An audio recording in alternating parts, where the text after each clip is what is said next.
Hi there folks, my name is Steve Sutton and welcome. I'm so grateful that you've tuned into this week's weekly reflection.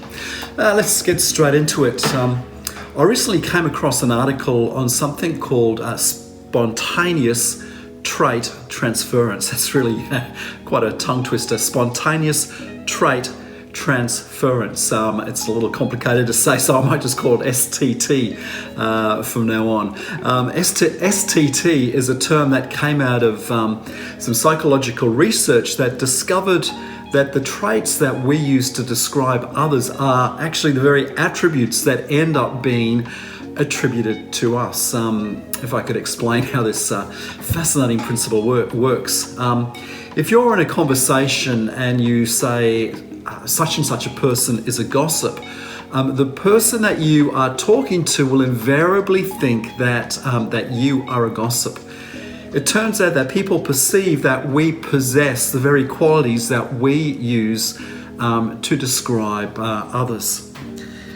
Now, if you think it's going to be obvious to the person that we're talking to that we're not a gossip, I've got bad news for you. The research is very, very clear.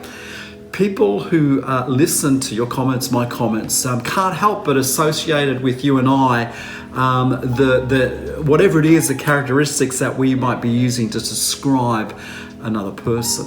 So whenever we let loose about how awful someone is, what we're actually doing is we're putting an imprint on the listener's brain about how awful we are likely to be. Now, fortunately, this principle works not only when we speak critically of others, but also when we talk positively about people. And so if we speak encouragingly and describe someone as kind and gracious, the person that we are talking with will invariably or more than likely view us as being kind and gracious. You know, this thing called spontaneous trait transference reminds us of how powerful our words are. Our every word matters, especially when it comes to describing other human beings. So can I encourage you, remember STT next time you're describing someone to someone else.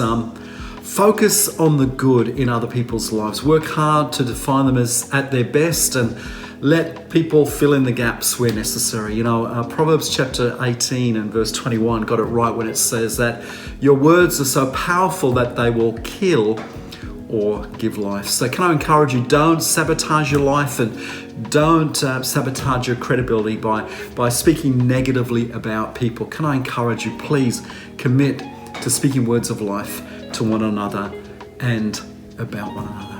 Blessings. Hope that was helpful. Enjoy the rest of the day. Hope to catch up with you real soon. Bye.